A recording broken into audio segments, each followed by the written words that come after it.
Guys, welcome back for the third day of aescripts summer sale. I'm excited to be here with you guys. We got a fun show for you today. My name is Ryan Selvy, and I am a motion designer that live streams on Behance and on YouTube. And I have the privilege to help out Lloyd Alvarez, creator of aescripts.com. On these live streams for the AE summer sale, aescript summer sale. And so it's a really good way to just learn about the products that are on sale and the different deals that you can get, and also just generally learn about things that you want to add to your wish list or your cart.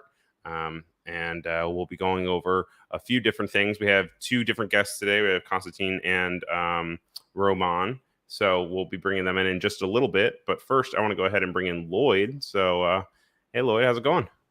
Great, man. How are you?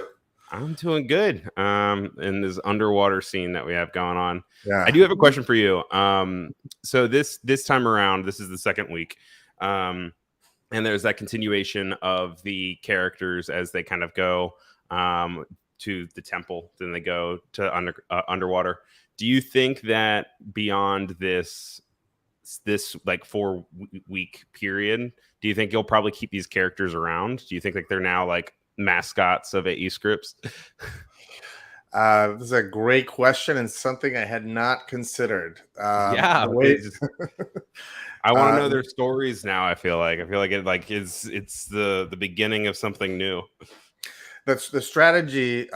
Before I started aescripts, I was a creative director, and one of the things that I brought over or learned from those days is if you want to have the best work from an artist, let them do their work. Don't over direct them. Don't micromanage them. And so we've been working with Duo Team now for a few years on these, and literally we go, okay, we need another promo for the summer sales, and go. That's the brief.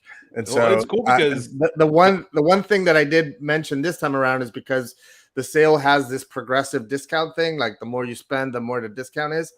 That inspired the idea of the video game and collecting the diamonds, but that is all Duo Team. I also suggested that we should have 4 different segments of it, but that was about it.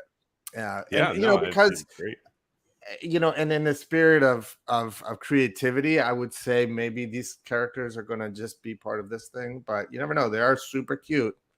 Very cute. And we do have characters. We do have other characters that are part of the branding. So you never know when they're going to, stick their little whiskers up my nose here. No, the Duo Team does such a great job with all these promos. I know in the past, like the one that we did, I'm not part of Duo, but the one that they did like a year ago with the space, it's just really cool how they have a flexibility of style, and it still feels cohesive, but it all feels this feels very different from previous iterations of they're amazing. And I gotta tell you, they are so pumped to work on these because they have full creative freedom. I mean, you're an artist, you know what that's like. Clients love to just hang a noose over your head, and so so we really try to, because we create tools for artists. Artists are our customers, so it would just seem silly for us to be like a cell phone client commercial type of situation or something, But so you brought up how there's a different tiered deal system for this iteration of the summer sales. I know we have a bunch of participating authors as well. When this is so basically the way it works is all of these authors' products. So if you go to the website, and we'll put the link in the chat, you can see all of the products that are on sale during this week. So all of those products are they start off with 20% off. So when you add it to the shopping cart, it's already going to be discounted 20%. Now, if you buy and what we're calling it the spend goal, if you buy more than $200 worth of stuff, I'm sorry, more than 100 and then 250, with anything, it doesn't have to be just the ones that are on sale. Then the products that were initially 20% off will then become automatically 25% off or 30% off. And the way that's going to be shown in the cart is you're going to see an extra 5% or an extra 10%. This is causing a little bit of confusion because people see 10% and they're like, oh, I thought it was supposed to be 30, but it's 20% initially and then an additional 10%. So that's why we call it a progressive discount. Well, that's a cool. I mean, it's a cool way to give back. And I'll say thanks for the people that are really loading up their carts. That said, anything that you guys get is going to be a great deal. I normally take these opportunities to load up myself and get ones. The streams themselves have been really good at me learning ones that I actually want to add to my own workflow. And so if you guys have any questions while we go over these plugins or these scripts, by all means, please put it in the chat. This is a live stream and we are watching the chat. So like hello to Joel and El Chat and Furkan over on YouTube. It's good to have you guys here. Thanks for being here. And if you have any questions about any of the things that are on sale this week, let us know. We put the link in the chat for the banner area that'll give you a complete rundown of this week. And you can also take a look at the future weeks that are going to be going for week 3 and week 4 as well. Rick is over on Behance and saying that he's going to watch the replay. So thanks for swinging by and saying hello. And we hope that we can build it out for you so you learn plenty of stuff in this stream. So it's good to get into it. So we're going to bring in Constantine in just 1 minute. But before we do that, I actually wanted to go ahead and I wanted to bring up one of these really powerful tools that's actually on sale. And it's called Depth Scanner. And I know, Lloyd, that you have a very high respect for this one in particular. So let's play the trailer real quick and then we can talk about it.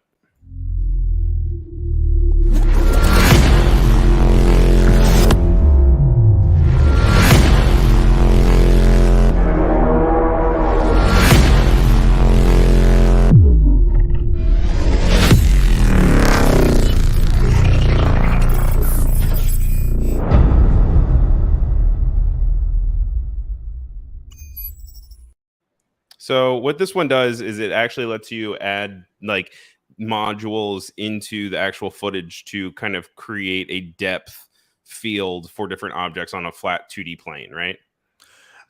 No, specifically, it creates a depth map from live footage. It doesn't even need to be moving footage. It works out of still as well. Traditionally, this was impossible, but if you ever worked in 3D, you could generate a depth map, and that's essentially a grayscale image. And that's why it switches from grayscale to that. And so that grayscale image indicates how far a pixel is from the camera. So white, I think, is closest, and then black would be furthest away. And by using that mat, you can actually insert things into the scene. And the promo shows examples of what you could do. The most obvious one is you could do a depth of field lens blur, so that like your camera and my camera right now have depth field. So you can blur the background but keep the foreground in focus. But you can also color things differently. You can use it to do color correction mats. It's super powerful. And the reason I'm excited is not just for this one specifically, but this is part of a new generation of plugins that use artificial intelligence, which is really a misnomer in my opinion, because what it does is it actually leverages the power of the GPU, which is just super fast processor, to try a million different options until the one that works. And therefore you get things that were normally never possible before. But it's kind of like also one of these like cutting edge technologies. So it's so dependent on a GPU that, there are many GPUs that are not compatible. And so, it's going to be one of these things. And then, the results are also, I would say, not perfect, but they are very good. And specifically, one of the things we wanted to make sure, because this is an After Effects plugin, is that it was temporarily smooth. And what I mean by that is that you can go on a lot of these websites, or there's like even iPhone apps that will give you a still depth map. But once you put it in footage, it usually flickers or the edges wobble around, and that's obviously not usable if you're going to be doing a professional motion piece. with it. So Right. one of the things that Blaze, the developer, worked on was many different temporal smoothing techniques to get it to be sort of not that, more smoothing. And you can see it in the promo with the example. So yeah, it's super. I mean, before you would have to like rotoscope, and create the mats by hand. And even that is not always a perfect thing, because you would just probably get a foreground and a background. Whereas here you get a really true depth map, which has various levels of gray as you go back. And so I remember we were talking about how you can also like add different hues and colors to it. So you could really adjust and create effects on top of that idea of like what to take it. So yeah, it's not just only depth of field and blurring, but you can also really kind of create if this then that situations. Yeah. And Joel says any color correction, like the most extreme example would be like, remember those movies where everything was in black and white except for the foreground characters, were in color. That would be an example you could do. Actually, Joel in the chat is talking about being able to do fog, anything that has actual Z depth would be. But again, in the case of color correction, it's not Z depth. It's actually more of a rotoscoping technique where it isolates. But the reason it works very well for color correction specifically is that color correction doesn't normally have to be a perfect rotoscope. You can actually feather the edge a little bit. And like, for example, if I just want to make my face more red or less red, or maybe the shirt needs to be green instead of blue, those kinds of things, for those kinds of things, it's perfect. So. Yeah, and like I feel the need to get a stronger GPU, as you were saying. Just, I mean, all the parts are still so expensive ever since COVID. But I know we were even looking at some GPU accelerated stuff yesterday. I know Deep Glow, one that I actually already use, is GPU accelerated. Yeah. I mean, that is the millennials pickup line, Ryan. You go to somebody at a bar and you're like, "Hey, what GPU do you have?" Just before we get started talking, I just want to know what. That's funny. But cool. All right. So next up, we're gonna go ahead and we're gonna bring in Constantine. He has created the Workflower plugin, which is extremely powerful and really adds a lot of much needed elements to After Effects that people kind of like, why is this not already a part of it? So let's play the trailer of it, and then we'll bring him on in. Hi, my name is Konstantin. For the past years, I've worked as a visual effects artist on several feature films and TV shows, and I just love working in After Effects. However, we all know of After Effects limitations, especially when it comes to complex comps, when we have to work with a lot of pre-comps or hundreds of layers within one comp. It can get messy. Really messy. Really fucking messy. That's why I spent over a year to develop Workflower. Using Workflower, you can create groups of layers, and you can do everything you would expect from a group. You can collapse and expand, move layers in and out, set a label color, select, parent all layers to the group header, disable, solo, lock, enable again, or duplicate. Heck, you can even create group mats. Or group mats within group mats. Or group mats within group mats within group mats. Well, you get the point. All of that, by the way, by using shortcuts. But that's not even all. With Workflower, you can create an adjustment layer only to selected layers. Disable or enable the effects. Use multiple adjustment layers. Change the opacity. Just like adjustment layers, but like only to selected layers. But wait, there is even more. Workflower wants to eliminate pre-comping as much as possible, because, as Reddit says, pre-composing might fix a multitude of problems, won't get you a date though. Well, Workflower does. Guaranteed. Say you want to build a light wrap, or displace a set of layers, or create a bump map from a 3D layer.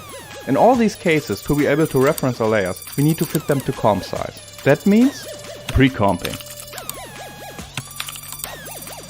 Expression errors. The comp name changed, and the transforms are off. The camera copied into our pre-comps. Still off. The parents are missing. Fucking parents! It's frustrating. Now there's clone and pre-comp. It clones all layers into a pre-comp and links them with expressions. Camera and parents included. That way, you can keep your layers in your composition and work in it, as if nothing ever happened. If you add an effect or change a parent, just hit refresh to update the clone. And when you're done working on your clone, just unlink it. And your After Effects will be as fast as one of your cores will allow it. Oh, and one more thing. With Workflower, you can merge several mats on one track mat. Then, modify the mats as you like. Oh, and all transforms will be set correctly. And yes, even without collapse transformation enabled. Also, quickly add new mats. But there's even so much more. Workflower, missing essentials for After Effects. Get it now at aescripts.com.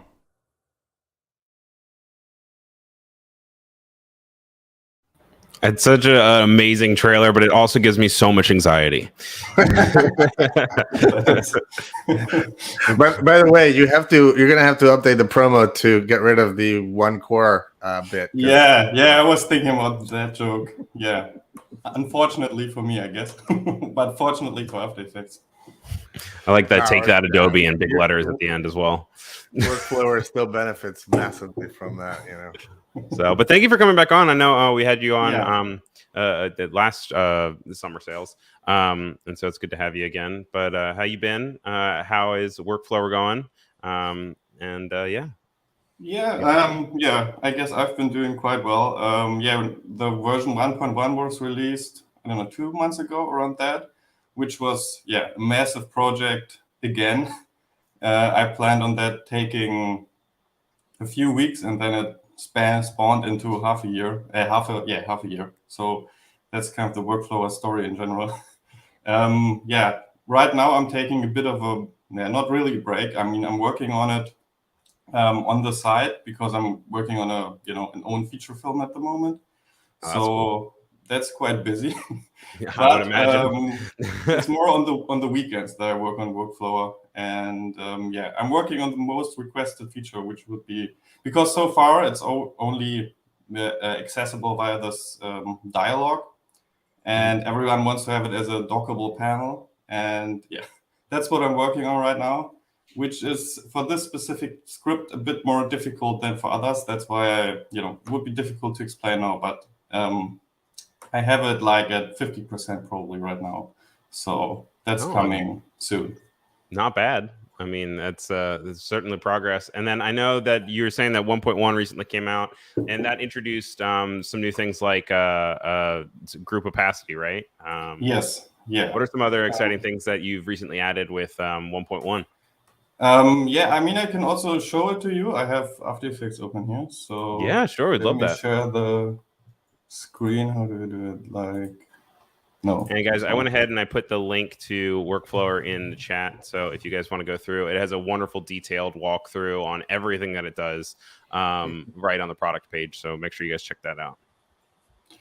Yes. So so I can show you some of the new functions. So of course, it's like, as you saw, it's doing for example, the grouping feature. So I have like 2 groups here. I can close them if I want to. I can open them back up. And I can also create subgroups, for example. So I'm just gonna create a group for these stars.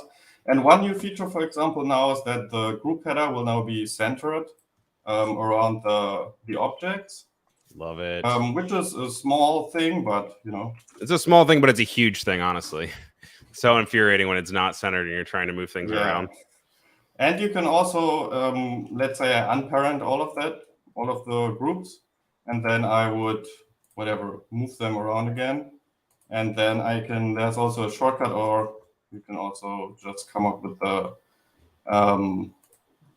the main menu, for example, and then center the header again. So this is quite nice. Oh, let me just parent everything again. Okay, now I'm doing these rectangles here. And so one of the new features, for example, is that you can add effects to the group header. Before that, you would have to create this group adjustment layer, but now I can just, for example, also just close this group of these circles now, add a curse effect, and then execute refresh connections. And then I can just, apply this effect to all at once. I can enable, disable it. And for example, as you mentioned, I can enable the group opacity for all of them, and then control the opacity for all layers at once. And I can also just add a mask here on all of them. And this is also possible now to do it on the group header itself. So you can close all of them and, just treat them, as one single layer. Yeah, which I really am drawn to, is the idea that, like, yes, you have this way where everything's collapsible, and you can also like have these groups, but even within the groups in their labeling, the structure that you've added to the titling of it is really cool. I know that's not part of 1.1. That's like an OG thing. Yeah. But it is something that I think gives very good visual cues and really helps organize a project, which is nice. Yeah, especially I'm coming from like insanely complex compositings that I did in After Effects, like with 300, 400 layers in one comp.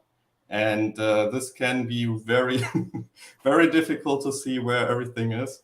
And then be able to collapse that, or also just disable groups very quickly and stuff like that.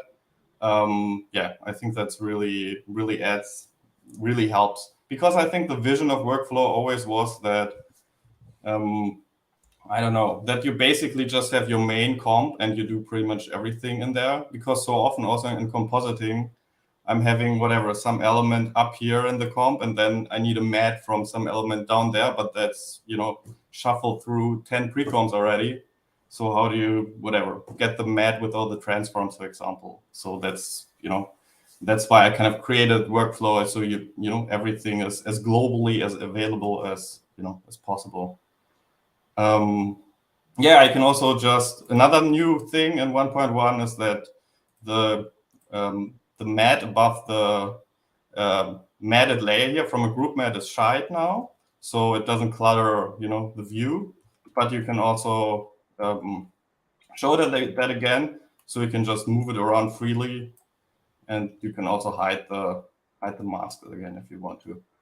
The flexibility of being able to move things and duplicate things and clone things, I think, is another really big part of it, because it's only as useful as it is flexible. So being able to really you can also for example, if you just want to duplicate this group here, for example, you can just duplicate it, and everything else will be duplicated as well. So all the masks and everything are duplicated, and now you have the entire structure duplicated. So I think that also really, helps a lot in the workflow. Another new thing is the trimming. So if I'm just trimming the layers here, the group header will now adjust to that. So I think that's, so if I close it, I always see, how long the group is. And if I do that here, it will adjust that as well. And if I, make this longer, the group header will now adjust that as well. So I think that's also, especially when you have closed groups, always know, where exactly the group is. I think that's also quite a nice new thing. Amazing. But there's so really much more. For people who are watching who are not, it's funny because you're making these things seem like no big deal, but like doing that without workflow is such a pain in the butt. And like you said, not just pre-comps, but like keeping track of everything that's in pre-comps and all of that. Yeah. Like, and now it's just so seamless and easy that you can really get back to focusing on your composite, which is really what you get hired to do, right? You get hired to be a compositor, not to be a layer accountant, which is what it ends up having to be. Yeah, I don't know. I mean, I don't want to do too much self-advertisement with this one, but yeah, I mean, it's such a thing that I always had headaches when working with After Effects. I don't know, like just things being so complicated sometimes, and I don't know. I guess it was more about solving my headaches. I guess that was the main focus. I don't know. I mean, it's my headaches. There sure are other people. No, they're not just your headaches. And this is, I say this all the time. This is why, and it's funny because you said that you're working on your film, so you're not really working on Workflower, but I disagree. I think because you are working on your film and you're using Workflower on a real project, you actually are truly fine-tuning it, right? Because you might realize, oh, you know what? I do actually do this way more often, and maybe it should be tweaked like this. And like, it's those little tweaks that you're doing in real world jobs that makes it such a usable tool versus tools that are created in a vacuum by a developer who is not really using it, and it's not quite the same. And the other thing I wanted to say is that, you know, a lot of people like to say that After Effects is not good for compositing because it doesn't have node compositing, and you know, in node compositing it's easier to like link one map to 5 sources or vice versa. But node, you know, if you've ever seen a nuke layout, can also be extremely complicated and hard to navigate. And I think one of the reasons people use After Effects for compositing, even though it was really never designed to be a truly like hardcore VFX compositing tool, is because it is actually a lot of fun to work in After Effects, and the interactivity that you get in After Effects is different than what you get in a node compositor. So I think what you've done with Workflower is you've kind of like merged both worlds and allow people who enjoy the fun creative aspect of After Effects not get buried in all of the management that it would, like you said, you know, before Workflower, there was so much handling that needed to happen that almost you could forget that you were having fun. Yeah, that's true. I mean, often it's fun in the beginning, and then it kind of becomes really difficult at some point. And yeah, I guess my tool is really aimed at that later stage, kind of when so you don't get headache and things don't get so messy at that stage. And but I think there's also even so yeah, I would also say, like, I don't know, I'm not so, like, I think in the compositing community, like everyone says, who needs layers or something? But I think there are ways to make it work, like with Workflow, and there are also other ideas, of course. I do have for Workflow, which would also even further that node-based mentality in After Effects. I don't want to get into now what these ideas are. So I think it's totally possible to have that. Yeah. No, it's awesome. And I'll also say that your promo is one of the most well-received, popular promos on our site. I think you really the editing and the pacing and the things that you're saying that are really striking a nerve in a good way. So it's jobs moment too, when you're like and I remember Ryan, you know, I have this big thing that promos need to be under 60 seconds because mainly Instagram has this ridiculous 60 seconds. I mean, but also if you think about it, like, people's attention spans are short, and if you can't get what you're going to say in under 60 seconds, and it's too long, and Constantine promised me that this would deserve more than the 60 seconds, and so we made an exception here, and you were totally right. You absolutely, it was a bit difficult to convince you, but I'm glad it was possible. But yeah, I get it. I mean, it's unusually long, the thing, but it has a lot to get through. But for all the right reasons. Great. All right. Well, I guess one last thing that we could talk about would probably just be this this merging mat that you kind of have at the end, and kind of how you would use that for compositing. What has you kind of including that with everything else? Why I included to merge mats? I don't know. I mean, I think it's really necessary. I mean, obviously, you generally often need various mats, and After Effects just allows for that one track mat. And I don't know. I mean, I feel like in motion graphics, a lot of people often also just use, continuous rasterization or collapse transformation, which where you can at least reference another layer with a set mat effect, for example. But then you also very often have layers where you don't have that, and then you can't reference it. And I yeah, I wanted to find like a solution that makes, that makes both things possible, that you can also reference other layer types. And yeah, I mean, it was just a necessary thing also to implement. I mean, I don't know whether it was just necessary also just in the way, so everything is kind of like the base thing, I think, is the grouping. But to make a lot of other things work, it was also necessary to do that, because even if you want to make a group mat, you sometimes have a track mat on the layer. And so how can I build a group mat around that? So it was even necessary just for that to implement a merge mat feature for that. Yeah. And I know you were working on modular, but I know it also has support for K-bar too, which kind of in its way is a docking way. Yes, that's possible for a long time now. But now, I mean, I can also just show it to you now, the new what I'm working on. Yeah, let's check it out. The new script UI panel that I have. Soon.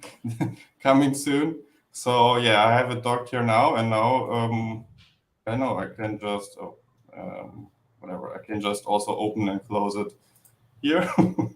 And yeah, I can't show you everything now because it's not completely done. But yeah, now I can also dissolve this group here, for example, and yeah, or create a new group. Exactly. So this is now finally possible, I think, in 1 or 2, well, let's say 2 months, I think. I can release it.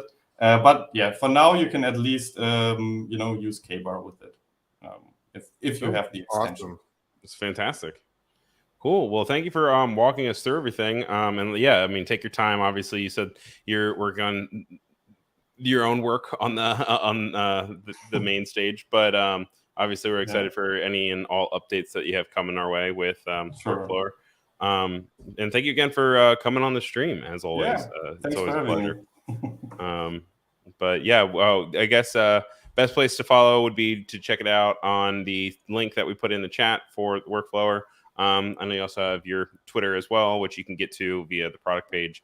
And we look forward to seeing what comes next. Yeah. All right. Well, thank you very much. Take care. Thank you. Bye. Bye. All right, we're going to go ahead and we're going to bring in Ramon in just a minute here, but I wanted to actually go ahead and bring up another product trailer and talk about that real quick, and then we'll go ahead and we'll bring him in. But one thing that really resonates with me is anything that kind of reminds me of Illustrator while I am in After Effects. And I know that I have a few different plugins that kind of help bridge that gap, but there's this new one that is called Blend that brings the idea of the blend tool of Illustrator into After Effects. And it's simple, but very useful.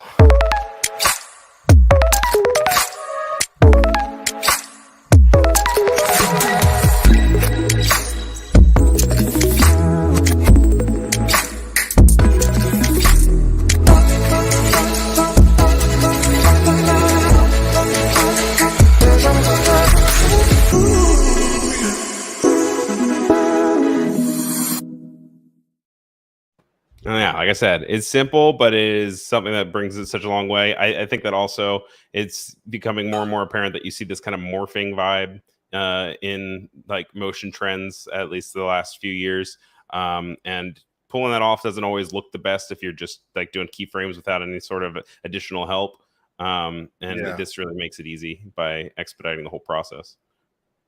Yeah, no, it really is another one of those where like it actually it doesn't just free you up to work on design, it actually I think inspires design, if that makes any sense. Yeah, no, because you can kind of just play with it and see where it gets you between the two. So then you kind of have check out All right, cool. Well, next we're going to bring up Roman, and we're going to have him talk about his product Keystone, which I use all the time. So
I will say, in a very similar way to Workflower, this extension provides things that you kind of would expect to be baked into After Effects natively, and it really makes it easy to just click and perform very quick actions that otherwise would take like several clicks or some finagling to get where you want, or impossible, to be honest, because some Yeah. of them, like getting your tangents straight and all that stuff, is not something you want to be doing manually.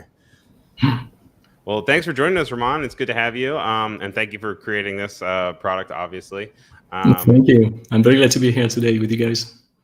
What can you share a little bit about Keystone, why you made it, how you see it being used, and yeah. Yeah, sure. So I think, like a lot of tool creators, I created Keystone for my own use in the first place, and because I wasn't fully satisfied with the existing tools at the time, and I really wanted to create a tool that is very simple. I really wanted to simply select my keyframes and then to click on an icon. So I tried to do like an Adobe palette, like the align palette, or these sorts of palettes, which are very simple to use with small icons, and so it was really my goal for this tool. Yeah, no, the Align one in particular has helped me out when I maybe like hold down Alt and I'm tweening a group of keyframes, and then one is like off of a frame a little bit, and there's other one they're slightly off. If you move, they don't match up. And being able to highlight them and have them all line up is really great. And then it's cool that it just kind of docks on the side. I have it down in the same way that actually you kind of have it shown, and I put it just to the right of my timeline, and just being able to go through and switch things around. I use the flip a lot, and the duplicate, because with duplicate you can even go in and you can highlight all the keyframes on multiple objects and then also duplicate it, which is really nice. Yeah, exactly. And I really try to create only useful features. I think it might sound dumb to say this, but it's pretty easy when we create tools to create some gimmick features, And so I really try to have only the essential features for keyframes in After Effects. So I believe I am using absolutely all the features of Keystone in pretty much all my projects. So I hope it's the same for other users.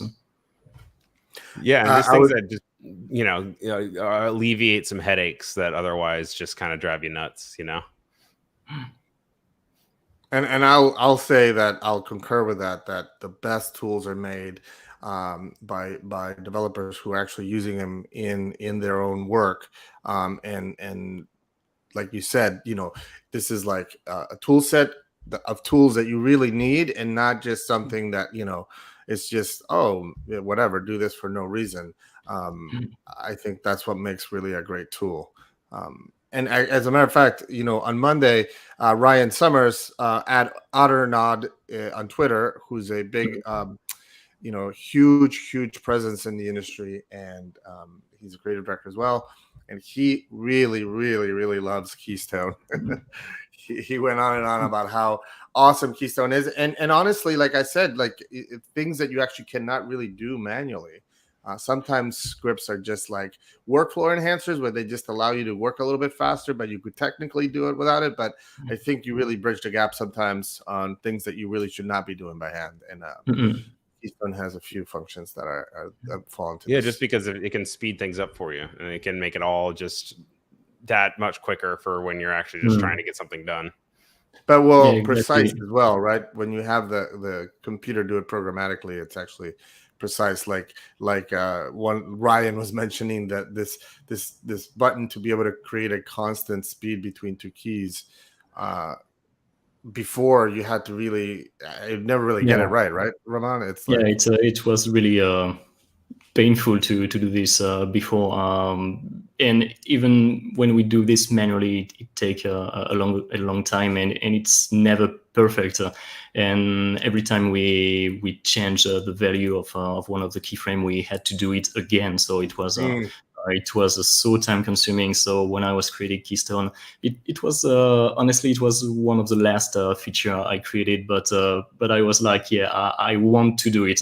I wasn't even sure it was possible to do it, but then with the right calculation, I made it happen, and I'm very proud. And you know, of it. this is one of those things, by the way, Ryan. Just that you know, like when you do it by hand and it looks like it's straight, but then you like zoom way in and there's a tiny little bump. When you're looking at animation, sometimes something just feels off, but you're not really sure what it is, and it might just be that there's a little speed bump in there that you can't really see, but you can feel it. It's wrong, and those are the kinds of things I'm talking about. That like manually you could have just spent all this time and still kind of just missed something.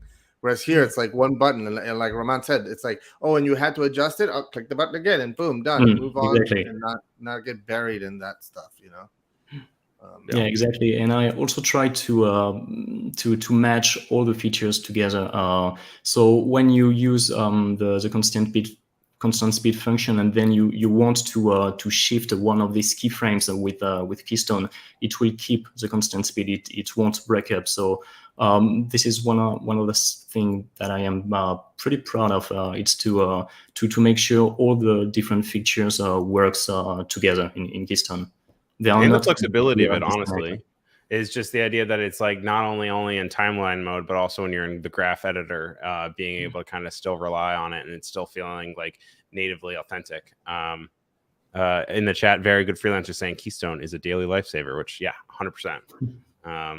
It's one of the ones that once you have it, you can't live without it, really. Yeah, I'm very happy to hear that.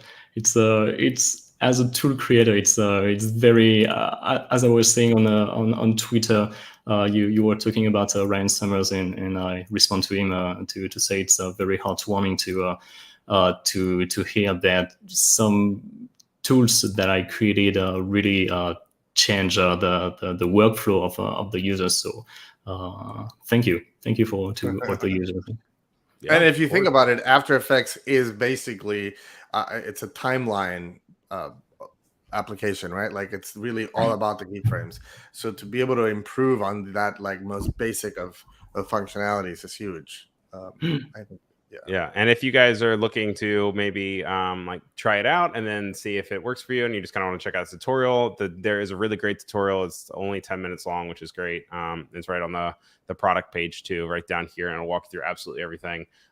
It's one of those tools that it has a lot of features, but it's not hard to pick up at all. You did a really good job, honestly, also at the visualization of the tools themselves. I mean, you have the little like descriptors above them as well, but I mean, even without that, just being able to go and click it, I never really have difficulty. I'm never surprised when I click something that's something that I wasn't expecting happens. Like it's always like I'm getting what I'm expecting.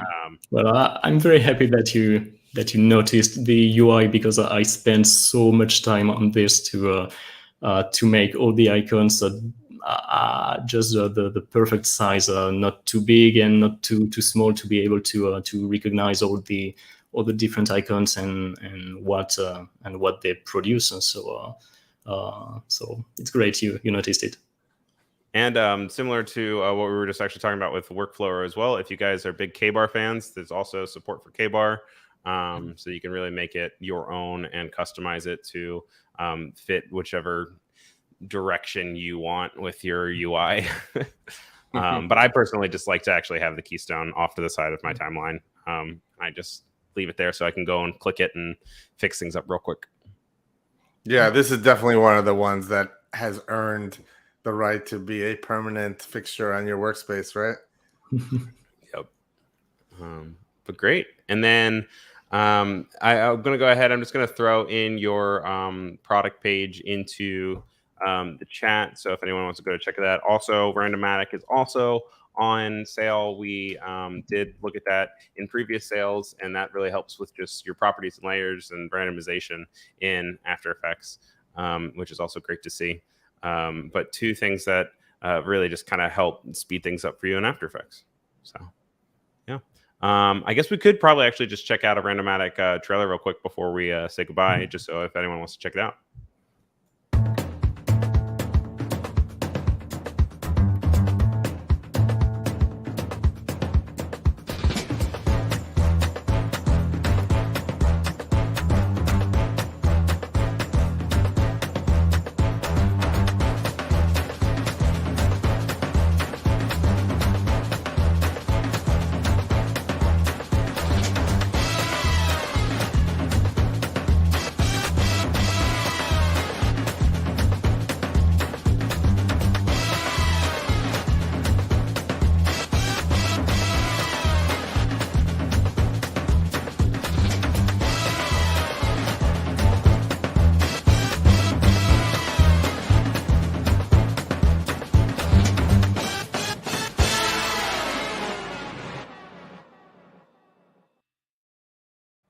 And a beautiful promo at that as well. I really like your choices of blue that you always have. It's a nice little through brand. Thank you. Great. Well, thank you so much for coming on. We really appreciate you. And we're excited to kind of see how both Keystone and Randomatic continue to evolve. You guys can check them both out at the authors page that I put into the chat. But we hope to hear from you soon. And thank you for making these really awesome tools. Thank you. And I hope care. to see you soon again. Yeah, it's good to see you. And that's everything that we kind of had planned for today. We'll be back again on Friday for the last day of the streams and the last day of the sale. Of June's sale. We're going to have June sale another for one week 2. There will be 2 more weeks after that as well. And you guys can check out the ones that are going to be on sale for that as well if you want to just like keep an eye on. Also, with that in mind, if you guys go to the sale page and you see ones that are coming up and you have questions about it and you specifically like would like to learn more on live streams in the future, please reach out to me and make sure that we will really focus on ones that you guys are interested in learning more about and exploring. And we want to answer any questions that you guys might have, just because it's a great way to learn new plugins and programs. And it's a great way to just, have exposure to things that'll really increase your productivity and your workflow. So, yeah. Once again, these are all the participating authors that are taking place for this week. You guys still have 2 more days since it is Wednesday, but make sure you go and you check those out. And then kind of just talking about the deals again with you going, and as you load up your cart, that's when you will see the deals kind of actually take off even more as you continue to build it. So, yeah. Cool. But with that said, I think that's everything that we have for today. Looking forward to Friday. And we appreciate everybody in the chat saying hello and asking questions and giving good vibes. And if you're watching the replay, hey, how's it going? All right, man. Well, thanks, Ryan. Thank you. And we will see you all on Friday. We're going to play it out with the beautiful promo for week 2. Oh, yeah.